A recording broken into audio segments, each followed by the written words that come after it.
Hamas dikabarkan akan membebaskan semua sandera Israel yang tersisa di jalur Gaza dengan syarat khusus.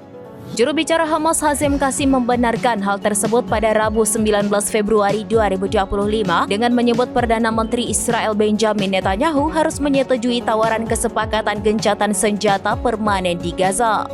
Qasim mengatakan Netanyahu juga harus melakukan penarikan pasukan secara keseluruhan di Gaza, sehingga nantinya Hamas bersedia melanjutkan gencatan senjata tahap kedua. Sementara itu, pejabat tinggi Hamas menyebut akan membebaskan 6 sandera Israel yang masih hidup pada Sabtu 22 Februari. Selain itu, Hamas akan mengembalikan jenazah 4 orang lainnya pada hari Kamis 20 Februari 2025. Pemimpin Hamas Khalil Al-Hayya menyebut korban tewas yang akan dikembalikan mencakup keluarga Bibas, termasuk Yarden Bibas, suami dan ayah, dan ibunya yang sebelumnya diculik secara terpisah dan telah dibebaskan bulan ini. Diketahui Israel dan Hamas sepakat mencapai gencatan senjata pada Minggu 19 Januari lalu. Kesepakatan tersebut tercapai setelah melakukan perundingan yang diawasi Amerika Serikat dan ditengahi oleh Qatar dan Mesir selama berbulan-bulan.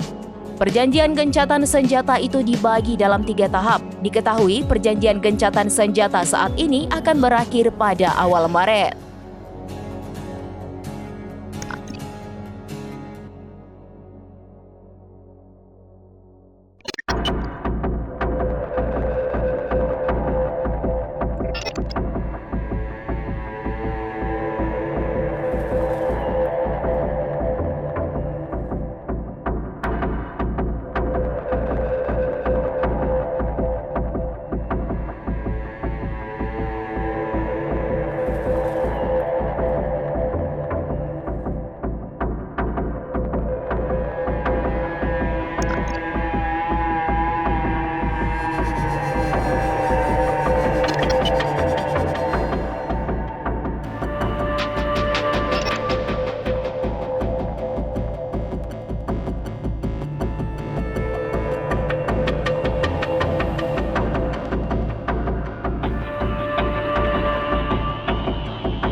Download Tribun X sekarang, menghadirkan lokal menjadi Indonesia.